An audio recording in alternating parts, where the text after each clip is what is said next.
मी कालच सांगितलं, माझा मुलगा असो की सर्वसाधारण माणसाचा मुलगा असो, जी कारवाई सर्वसाधारण मुलाच्या परिवारावर करायची ती आमच्या पुरावरही केली पाहिजे। नियमात असेल त्या सर्व कारवाया केल्या पाहिजे।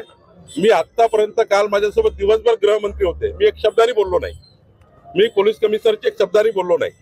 मी जे म्हटलं काल मीडियामध्ये, आताही तुम्हाला सांगतो पुण्यातनं, जे नियम सर्वांसाठी आहे ते नियम लावले पाहिजे।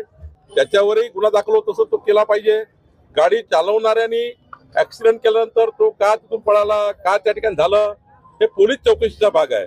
मी या चौकशीवर अधिक काही बोललो तर ते पोलिसावर दडपण आल्यासारखं होईल आणि मी काही खुलासे केले ते काही योग्य नाही आहे। पोलिसांनाच पोलिसांचं काम करू द्या आणि कोणताही गुन्हा असेल तो दाखल होईल, त्याला काही प्रश्न नाही।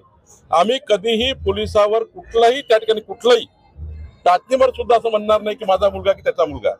जे नियमात आहे आणि एक परमेश्वराच्या गणरायाच्या कृपेने चांगलं झालं। यांचाही ऍक्सिडेंट झाला असता, हेही त्या ठिकाणी काही जखमी झाले असते। शेवटी ऍक्सिडेंट हा दोन्हीकडे होतो, इकडल्याही लोकांना मोठी हानी झाली असती, गाडीमधल्या लोकांना जे आमच्या गाडीमध्ये होते किंवा संकेतच्या नावांची गाडी त्या गाडीमध्ये आहेत, तेही ऍक्सिडेंटचे शिकारी झाले असते, त्यांचंही काय झालं असतं। आणि जे